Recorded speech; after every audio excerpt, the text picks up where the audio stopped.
À 26 ans, Luc ne sait pas se réveiller seul, ni se préparer. Ça va? Une éducatrice doit l'assister dans tous les gestes du quotidien. Super. Luc est autiste. Il a l'âge mental d'un enfant de 6 ans.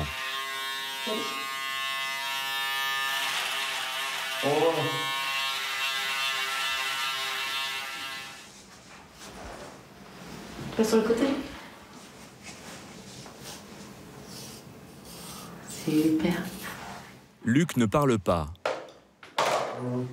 Il ne sait ni lire, ni écrire. Il vit dans un foyer Louis? avec 6 autres jeunes adultes autistes, certains très lourdement atteints. Tu viens, Lucas?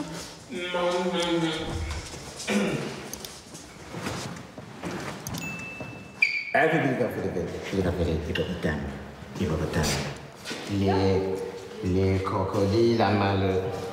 Les crocodiles à mal.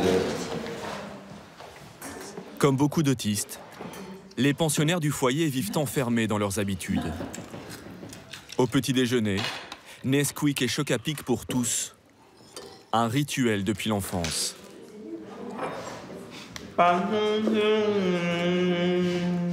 L'autisme n'est pas une maladie, mais un trouble du développement du cerveau qui apparaît à la toute petite enfance. Les causes sont inconnues. Il touche une naissance sur 100, principalement les garçons, du petit retard de langage au repli total sur soi. Le manteau, l'emploi du temps. Là, on éteint la lumière. Très bien. Nickel. Malgré leur handicap très lourd, tous travaillent. Départ à 8h30 en minibus pour l'usine qui les emploie, à 3 km du foyer. Ils ont été embauchés par Andros, l'un des leaders français des yaourts et des compotes. Il y a 2 ans, l'entreprise a lancé dans cette usine de 330 salariés un programme unique d'embauche de handicapés autistes, d'habitude très éloignés du monde du travail. En France, seuls 2% des autistes ont un emploi. Ils occupent de vrais postes pour lesquels ils doivent pointer, précédemment tenus par des salariés non handicapés. Luc a été embauché il y a 4 mois. Il travaille à mi-temps, 4 heures chaque matin, payé au SMIC, 575 € net. C'est sa première expérience professionnelle.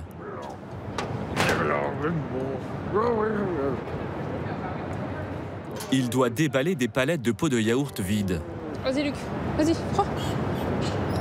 Vas-y. Agnès Ferron les surveille constamment. Vas-y, Luc, c'est bien. Cette éducatrice spécialisée n'est pas salariée d'Andros. Elle est détachée d'un établissement médical public pour encadrer ces travailleurs autistes. Stop, recule. Regarde, Luc. Le coin, il est là. On recule. Stop, c'est bon, tu peux baisser. Baisse. Très bien. Pour pouvoir les accueillir, l'usine a dû aménager les postes de travail avec les conseils de médecins et de psychologues. Un investissement de 7 000 €. Un code couleur indique la marche à suivre. Ce jour-là, Luc est affecté aux tâches de couleur verte. Il va chercher les palettes stockées dans l'allée verte. Super, Luc. Il déballe les cartons et place les pots dans d'autres bacs. Vas-y, Luc. Tu entoures? Chaque fois qu'il termine une palette, il doit entourer un chiffre. Aujourd'hui, il doit en décharger 6, Très bien. comme indiqué dans le cadre vert. Vas-y, tu peux aller ranger. À son arrivée il y a 4 mois, Luc ne savait pas se servir du tire-palette. Progressivement, il a appris.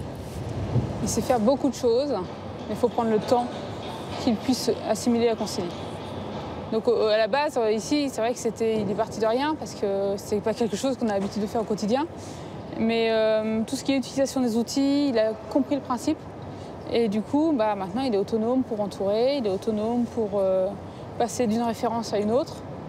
Au début, on était beaucoup avec lui, dans lui dire là, c'est fini, il faut faire ci, il faut faire ça. Et maintenant, c'est devenu spontané, quoi. Pour recruter ces salariés très particuliers, Allez, Luc.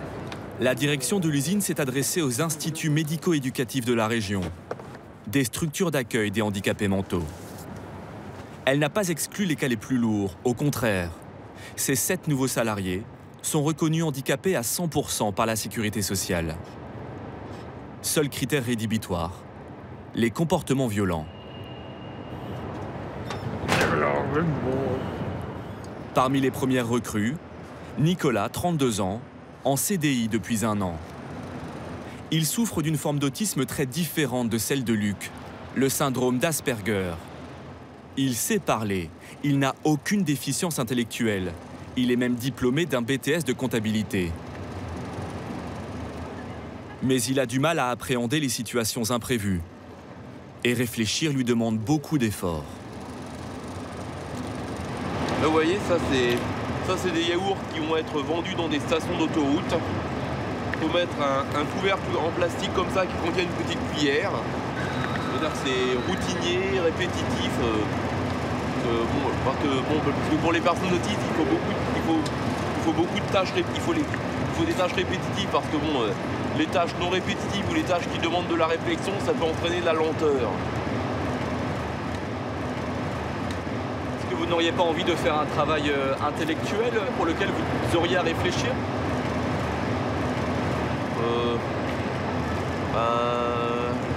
Je peux pas vous répondre, je sais pas. Je sais pas, mais bon, là pour l'instant, ça me convient très bien. Un travail a priori ennuyeux, des gestes répétitifs. Mais pour eux, une thérapie. Ce sont des tâches qui sont un peu rébarbatives, que nous, on n'aimerait pas faire, franchement. Ouais. Parce que c'est rassurant pour eux. C'est toujours la même tâche, il n'y a pas de changement. Donc ça les rassure, le rythme est toujours le même, ils savent. Donc du coup, c'est assez apaisant. La direction affirme que les autistes sont aussi productifs que les salariés non handicapés qui occupaient ces postes précédemment. Pour chaque travailleur autiste, l'usine bénéficie de 60% de réduction de charges. Elle se met aussi en conformité avec la loi, qui oblige chaque entreprise de plus de 20 employés à embaucher au moins 6% de personnes handicapées. On va en pause, les garçons! Une règle rarement appliquée. Paniqueur, stop! On va en pause. Louis, on va en pause, tu récupères ta tablette. Recruter des autistes, alors que la majorité des entreprises les fuient, c'est le combat d'un homme particulièrement touché par le problème.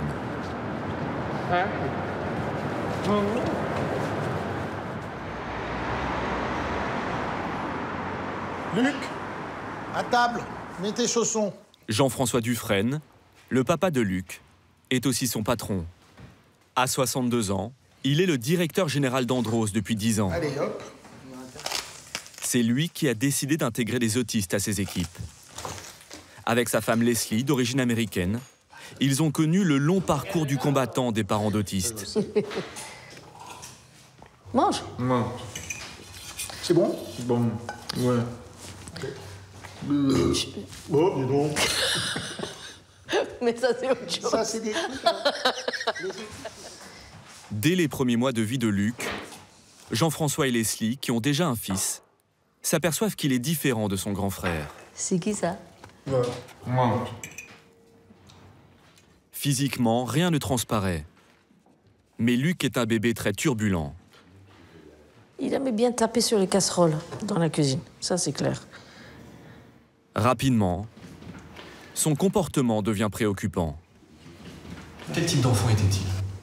Ah bah, tout petit, on vous a dit, il est une bête sauvage, donc très peu dormir, et puis tous les signaux lourds de l'autisme, automutilation, je me tape la tête contre les murs, etc., etc. Enfin bon, c'était lourd. Hein. Et vous pensiez à l'autisme à ce moment-là ou pas? Non, non, non, non. Et puis le mot, je savais même pas ce que c'était. On en parlait à peine en France. C'est grâce à son grand-père, qui était médecin aux États-Unis, qui a dit à Leslie, mais va lui faire un test. Luc a 3 ans et demi quand le diagnostic tombe. Pour les parents, commence un chemin de croix. Tout d'abord, il faut faire le deuil de l'enfant que vous ne l'aurez pas. Je pense que c'est très important de faire ce travail. Un deuil, carrément. En fait, tout le monde veut un enfant formidable, brillant, talentueux, magnifique, beau et tout. On n'a jamais ça, de toute manière. Mais quand on a un enfant handicapé, même s'il est mignon comme tout, on comprend très vite qu'il ne va pas faire l'école comme les autres. Il n'aura pas une vie comme les autres. On ne peut pas se projeter à l'avenir parce qu'on n'a jamais eu ça. Mais on sait que la vie ne sera pas comme on imaginait. Aucune école n'accepte leur fils. Parfois, je trouvais des amis de son frère pour venir fêter son anniversaire parce qu'il n'avait pas de copains. Jusqu'à l'adolescence, Luc est placé dans un IME, un institut de jour spécialisé. Mais les parents s'aperçoivent qu'il ne progresse pas. Leslie renonce alors à sa carrière de comédienne pour s'occuper de Luc 24 heures sur 24. Quelques années plus tard, Jean-François se met en tête de lui trouver un travail. Ne crie pas, s'il te plaît. Mais quelle entreprise embaucherait un autiste aussi lourdement atteint? C'est quoi? Maman. C'est quoi? Moi. Ah, c'est le Mepetcho. Ah oui. Jean-François Dufresne va alors créer une association et se démener pour convaincre les actionnaires de sa société de mettre en place un programme d'embauche des autistes. Mais pour réussir à les faire travailler, il ne suffit pas de les mettre sur la chaîne 4 heures par jour. Il faut surtout les encadrer, 24 heures sur 24.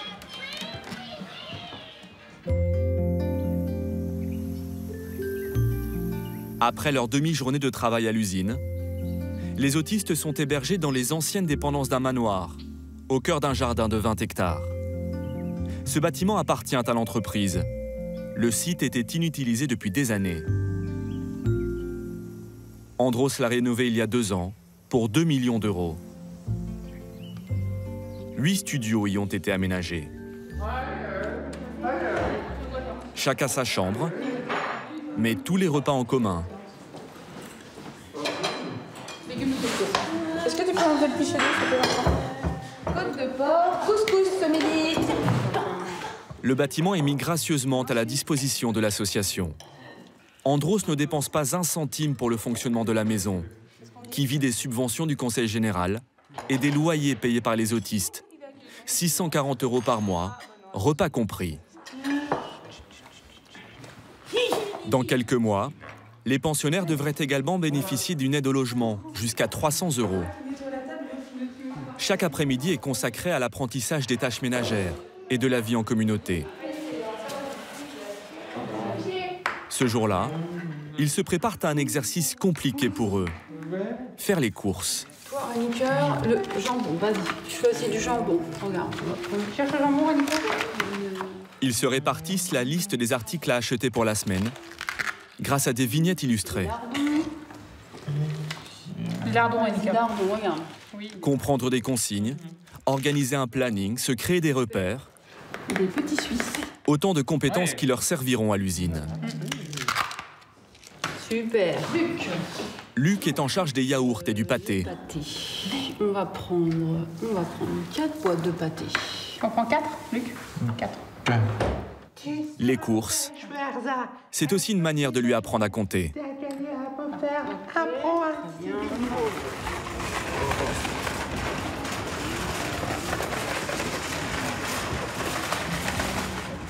Il en faut combien? Il en faut combien? 15. Ok, vas-y. Ok. Au supermarché, avec un peu d'aide, Luc remplit parfaitement sa mission. On les pose gentiment, hein. On pose. Ok. Pour Vincent, l'un de ses camarades, c'est plus compliqué. Le jeune homme est perdu.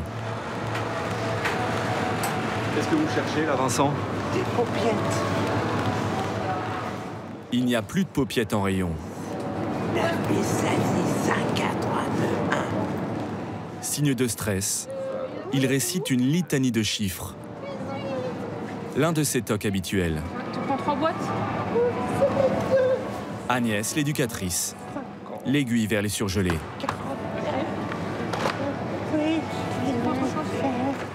On va prendre un sac, oui, pour les petites courses. Les petites choses. Merci. Je vais les mettre de côté. Attention, yaourt, regarde. Comme la grande majorité des autistes, tous les pensionnaires sont sous tutelle. Ils n'ont pas accès à leur salaire. En revanche, ils disposent d'un peu d'argent de poche donné par leurs parents. Et ils le dépensent toujours au même endroit, à la maison de la presse du village. Coloriage pour les uns, le journal local pour ceux qui ont des rudiments de lecture.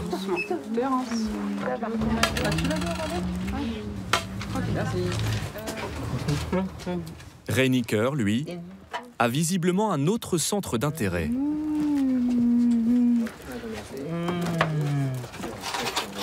Mais sa libido n'ira pas plus loin. La plupart des autistes n'ont aucune sexualité.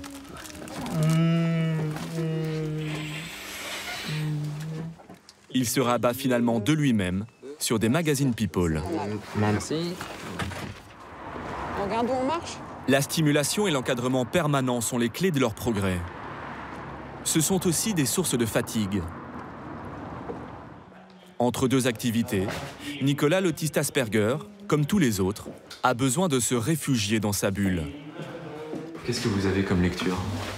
Beaucoup de cartes routières. Il y a les cartes de France. Là, il y a des cartes de différents départements. J'aime bien voyager. J'aime bien voyager. En même temps, les cartes routières, ça me permet de voyager dans ma tête. Et puis aussi, comme j'ai quand même pas mal d'années de permis de conduire derrière, aussi, ça me permet aussi de préparer mes voyages. L'atlas routier pour pas avoir à sortir 36 000 cartes. Mais qu'est-ce que vous faites? Vous regardez? Vous l'apprenez? Apprends. Enfin, on va dire, j'apprends, on va dire que j'apprends les routes. Après, bon, j'apprends comment dire... J'apprends, on va dire que bon, je prépare mes itinéraires quand je me prévois des sorties. Puis aussi, grâce à ces atlas routiers, je connais quand même pas mal de noms de villages. Nicolas apprend les routes par cœur, mais seulement les nationales et les départementales. Il n'aime pas les autoroutes. Tous les autistes ont des passe-temps obsessionnels. Pour Terence, ce sont les sudoku. Et pour Vincent, les mots fléchés. Mais à sa manière. En regardant d'abord les réponses. Et en écoutant toujours les mêmes chanteurs. Qu'est-ce que vous avez comme disque? Si. Ouais. Kizunati. Vous êtes bien ici à la maison du parc? Oui. Pourquoi? Vous savez dire pourquoi? Vous êtes bien ici?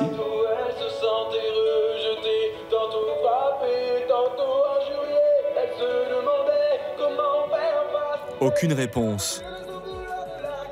Lui non plus ne sait pas faire face à une question impromptue. Les autistes ont leur monde, impossible à pénétrer. Eux-mêmes souffrent de ne pas pouvoir en sortir. Dans sa chambre, Luc est en détresse. Il regarde en boucle sa série préférée, le Muppet Show, sur 2 tablettes en même temps. C'est trop pour lui. On est à une tablette, ça va peut-être suffire, une tablette. Ouais, ça c'est bien déjà. Hein? Un petit peu de musique. Luc, on met un peu de musique. Oh, Luc, tranquille. Allez, on arrête la tablette, on va mettre un peu de musique. Luc, écoute un peu de musique, une petite musique. Hein? Allez, on se repose, on s'apaise.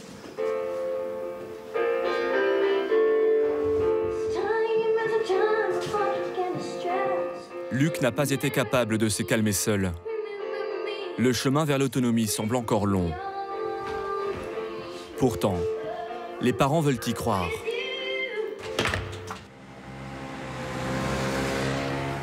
Tous les week-ends, les pensionnaires rentrent chez eux. Ce dimanche, chez Thérence, c'est gâteau au chocolat avec papa-maman. Alors, qu'est-ce qu'on fait d'abord? Marielle et Gérard Touran, publicitaires. Vas-y. Tu mets tout dans le bol. Donc là, on met le blanc et là, le jaune. Vas-y. Ouais. Thérence a été diagnostiqué autiste à l'âge de 6 ans. Oh, il a vu, c'est un gros, celui-là, il est double. Depuis qu'il a intégré l'usine il y a 4 mois, sa maman s'accroche à tous ces petits gestes du quotidien qu'il ne faisait pas avant et qui en disent long sur ses progrès. Le premier jour où il est rentré, donc à la fin de la première semaine, il est arrivé à la maison et il a vidé lui-même son sac et il est allé mettre tout le linge sale à la machine. Quand moi je suis rentrée du travail le soir, je dis mais où est le sac? Et en fait, il était vide et tout le linge sale était à la machine. Et là, on n'en revenait pas, quoi. Enfin, moi, ça m'aide de me dire qu'il va encore progresser. C'est bon, Thérence, on le met dans le four? Allez, on y va. C'est bon, là? Super. Allez. Thérence commence tout doucement à gagner sa vie. 329 € pour ses premiers pas en entreprise. Un tiers-temps. Une somme que ses parents placent sur son livret A. Pour eux, une immense fierté. C'est une fiche de paie classique. Ouais. Oui, je crois. Comme n'importe qui. J'ai l'impression. Voilà, oui, il y a des charges sociales, il y a... Est-ce qu'il y a de la retraite? Je ne sais pas s'il y a la retraite. Oui, il y a la retraite. Vous êtes souriante quand vous voyez ça. Bah, c'est sympa. C'était pas gagné d'avance. Bah, c'est signe qu'il est arrivé quelque part déjà. C'est le début d'une nouvelle aventure, hein, mais c'est aussi une forme de consécration de tous les efforts qu'il a entrepris avant. Dans 2 mois, à l'issue de sa période d'essai, Et voilà. Thérence devrait être embauchée en CDI. T'as goûté? Vas-y. Mais parfois, ça ne se passe pas aussi bien. C'est toi qui l'as fait? Oui.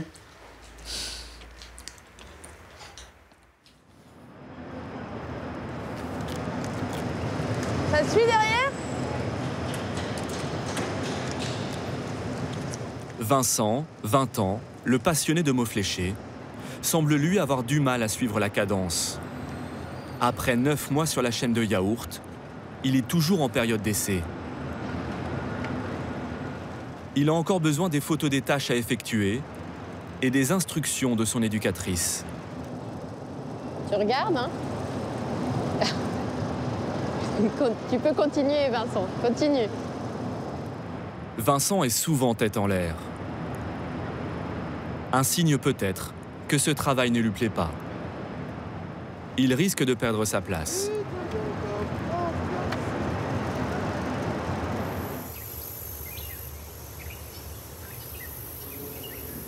Yéni Gors, la responsable du foyer, et Jean-François Dufresne, le papa de Luc et directeur général, doivent trancher. Bien.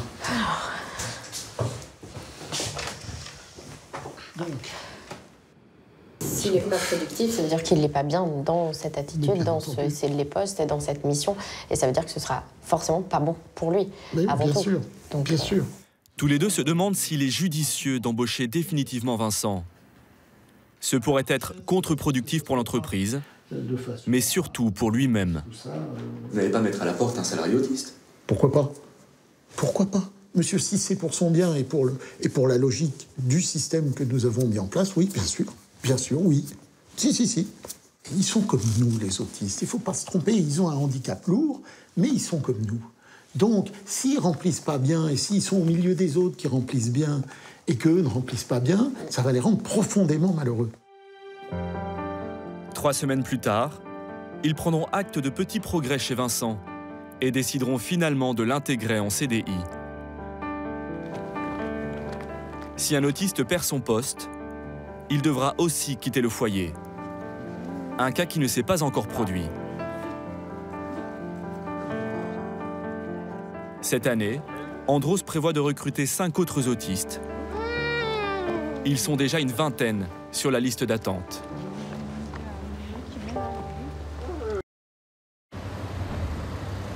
Vous êtes les bienvenus à Andy Saveur. Parce que Andy Saveur, c'est le bonheur qui fait un malheur. D'accord, ok. Non, c'était bien. Dans ce restaurant, l'accueil peut être excentrique. Les clients, un peu perplexes. Si vous voulez le menu, c'est soit sur écran en haut, soit sur la carte d'en bas. Là, c'est les salades, là, c'est les couverts. Noah, 20 ans, est chargé de guider les clients. Malgré son aisance apparente, il est autiste. Voilà, voilà. Merci beaucoup. Voilà pour vous. À cause de ce handicap, son rapport aux autres est sans filtre. Vous voulez tout finir? Pardon? Vous en voulez plus ou... Non, c'est grave. Très bien. Parmi ses collègues, Louis est chargé de servir la soupe. Et mieux vaut ne pas être trop pressé. À 18 ans, à cause de kystes au cerveau, il souffre de gros problèmes de motricité. Et du coup, je vais vous prendre une part de dijonnaise. À emporter? Oui, à emporter, oui. Et puis il y a Pauline, autiste elle aussi. Elle a notamment des difficultés à se repérer dans l'espace et à appréhender les formes.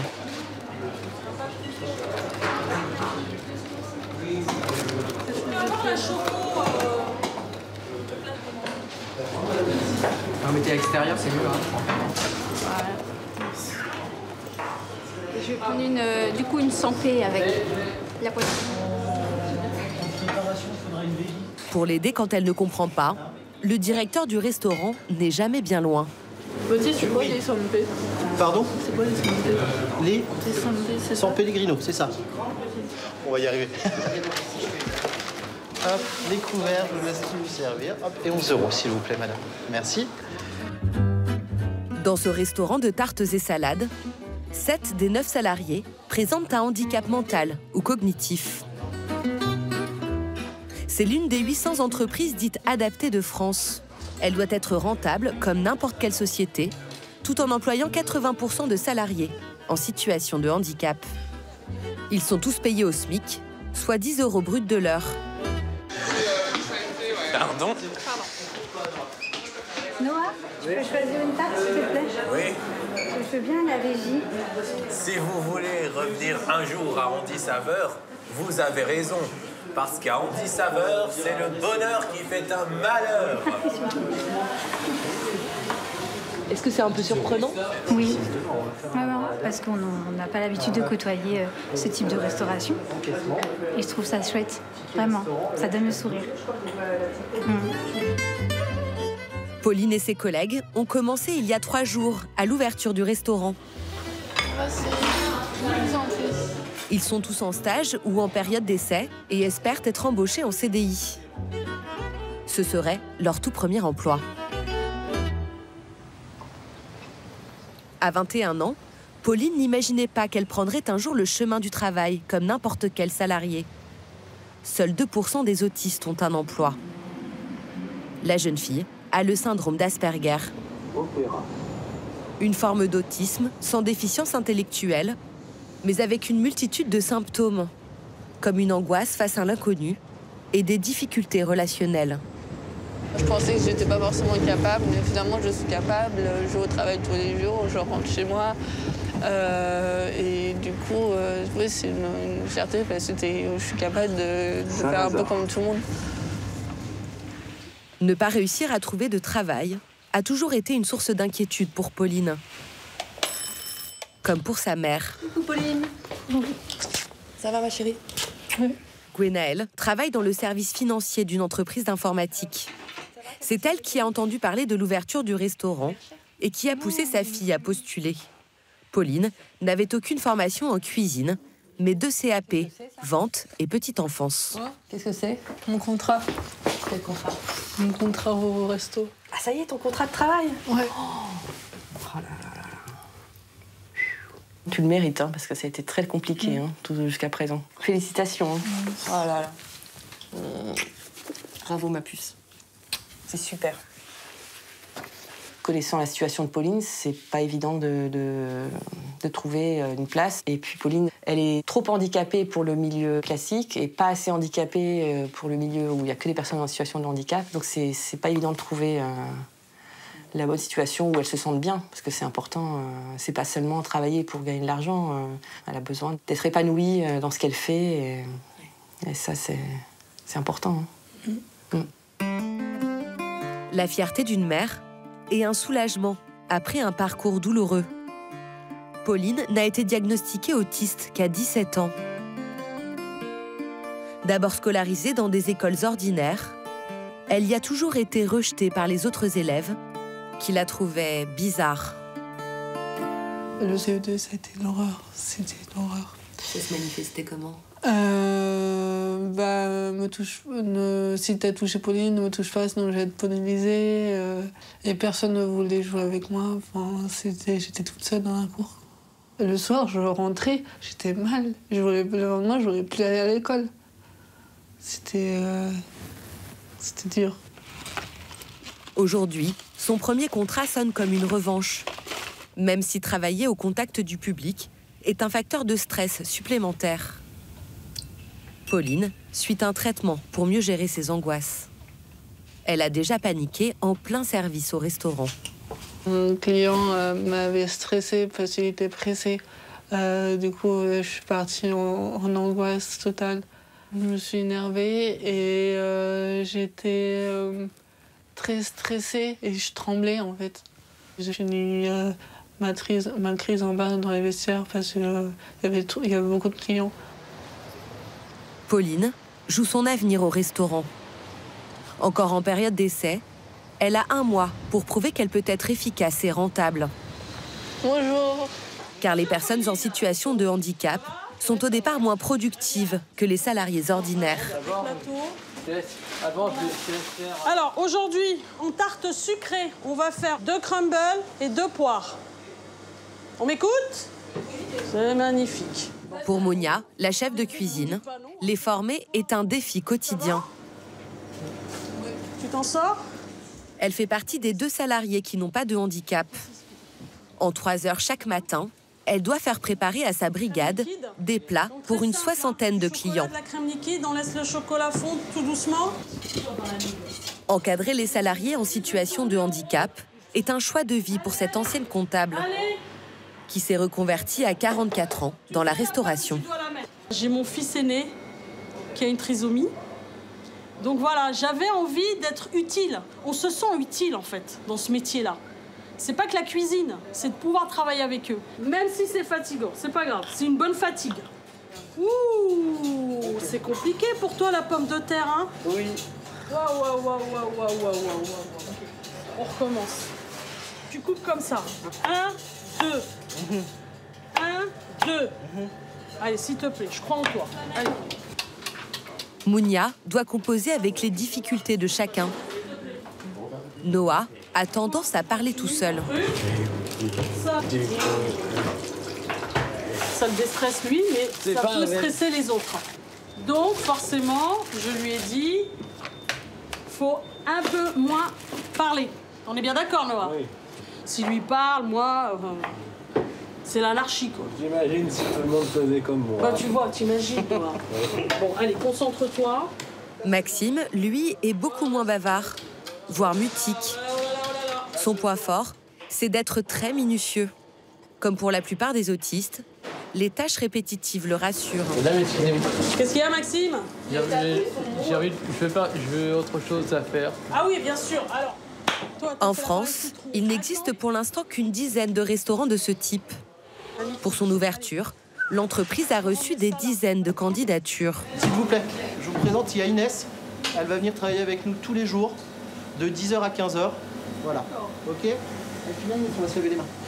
La dernière recrue est une lycéenne trisomique de 18 ans. On mouille toutes les mains, tout bien comme il faut les mains. Elle suit un cursus dédié aux élèves en situation de handicap. Après, on prend du savon. Là. Tu pousses comme ça, regarde. Tu pousses comme ça. Inès commence un stage de 4 mois et va devoir être un peu plus maternée que les autres. Là, c'est marqué, là, regarde. Se mouiller les mains, on savonne, frotter, rincer et après on sèche. D'accord? Là, on en est ici, le jaune. Vas-y, frotte partout, au-dessus, en dessous, entre les doigts. Allez Inès, tu me mets des fonds de salade là, ok?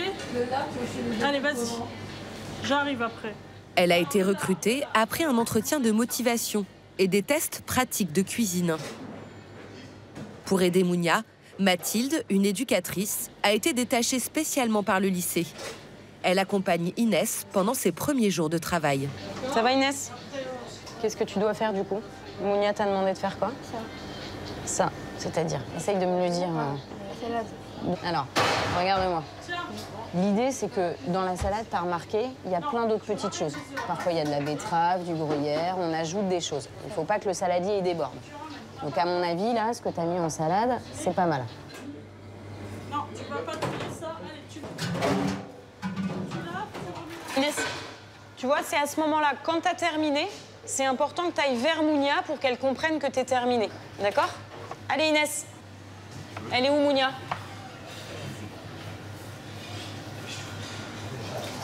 Des consignes nouvelles, une cuisine où elle ne connaît personne. Inès semble complètement perdue. Tu vas les jeter à la poubelle? Ça va, Inès? Bon, on va y arriver, avec le temps. Avec le temps, bien sûr. Avec le temps, avec la confiance, avec la fermeté aussi, le cadre. L'apprentissage est fastidieux. Mais une fois sur des rails, les travailleurs en situation de handicap peuvent être aussi performants que les autres. On s'arrête. Pause. Tu vas t'installer, on va déjeuner. Avant l'ouverture du restaurant, c'est la pause déjeuner. La moitié des salariés ne travaillent ici qu'à mi-temps, car ils sont très fatigables. Vous allez lui servir, vous êtes bon. Pour compenser cette productivité plus faible, le restaurant emploie 2 fois plus de salariés qu'un établissement ordinaire. En contrepartie, il bénéficie d'aides de l'État. 1 280 € par mois pour un temps plein, soit 80% du salaire brut perçu par l'employé.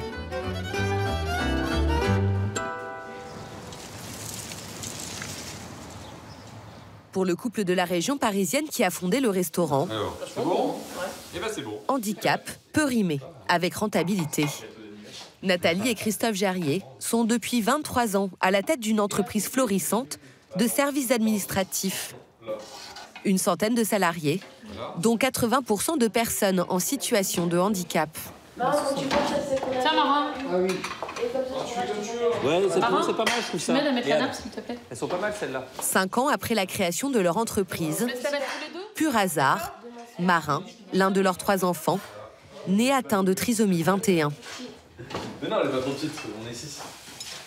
Nous nous sommes intéressés aux personnes en situation de handicap sans être personnellement concernés. Et finalement, ça nous rattrape cette histoire. Et donc on se retrouve d'un coup concernés. C'est sûr que ça nous a confortés dans notre société. Hein. On s'est dit, bon là, on peut encore plus, ça faisait 5 ans qu'elle existait, donc ça nous a d'autant plus motivés pour la développer. Hein. Mais c'était pas la motivation première au départ, ça c'est sûr. Alors qu'est-ce que vous avez fait de beau là? Ok. C'est pour Marin que Christophe et Nathalie Jarrier ont lancé leur restaurant, dans lequel ils ont investi 300 000 €. Ce soir. Marin étudie aujourd'hui dans une école d'hôtellerie dédiée aux personnes en situation de handicap mental. Ça commence quand ton stage? Je sais pas, faut que tu regardes ça. Et tu sais où tu fais ton stage? C'est bon. C'est à Méronville. Méronville? Ouais. Mais c'est dans une entreprise ou dans une école? Dans une entreprise. Ah ouais. C'est une entreprise, c'est pas une école? Dans une cantine, non? Je sais pas. Il faut que tu lises ta convention. Ouais. Après sa formation, Marin intégrera peut-être l'équipe d'Andy Saveur. Un beau parcours, il se débrouille très bien. Il faut qu'il travaille encore pas mal pour s'améliorer au niveau professionnel. Et je pense qu'il en est tout à fait capable. Oui.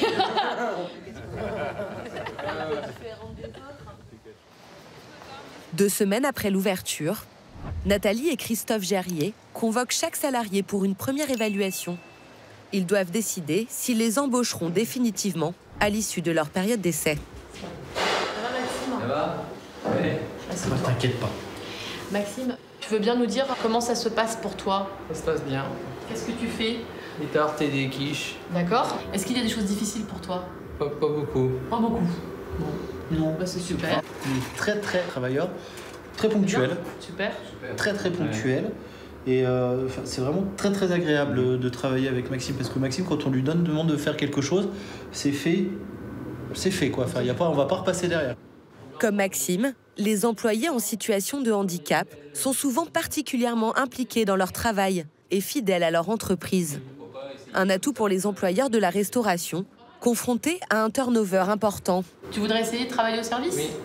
Et tu voudrais être à l'accueil ou tu voudrais être derrière le comptoir? Derrière le comptoir. Et faire la caisse aussi? Des fois. En vrai, je suis assez content parce que Maxime, pendant les entretiens qu'on avait eus, c'était pas vraiment ce que tu voulais faire au départ. Eh bien, super, Maxime. Les fondateurs confirment son embauche. Maxime est officiellement en CDI. Merci. Bonjour. Ça va, Louis? Ça va et vous? Super. Alors. Assieds-toi. Dis-moi comment ça se passe de ton côté. Super bien. T'aimes bien? Super content, super équipe. Est-ce que tu as des difficultés en cuisine? Hier, c'était pour couper des oranges. C'est difficile. J'arrivais pas trop. Tu suives la forme de l'orange pour la peler avec ton couteau pour la rendre ronde. Bon, ça, c'est quelque chose que Louis a beaucoup de mal à faire. Enfin, Louis a beaucoup de problèmes par rapport à sa motricité. Je lui ai posé un défi. Je veux qu'à la fin de son stage, il sache faire ses lacets et ses nœuds de tablier tout seul. Merci. À vous aussi. Louis n'est pas encore prêt. Pas de signature de contrat pour le moment. Son stage est prolongé d'1 mois. Est-ce que vous vous laissez la possibilité de ne pas garder un salarié s'il ne convient pas? Bah oui, comme toute entreprise en fait. Le meilleur exemple qu'on puisse donner à des restaurateurs pour leur donner des idées et de faire la même chose, d'avoir une personne en situation de handicap, c'est de montrer que c'est économiquement viable. Et pour ça, il faut effectivement que les gens soient à la hauteur aussi du métier, c'est sûr.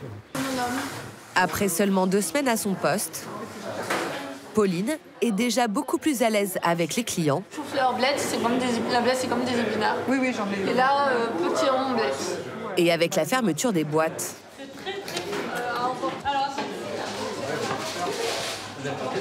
Tenez, madame. Ce jour-là, sa mère Gwenaëlle vient déjeuner au restaurant pour la première fois.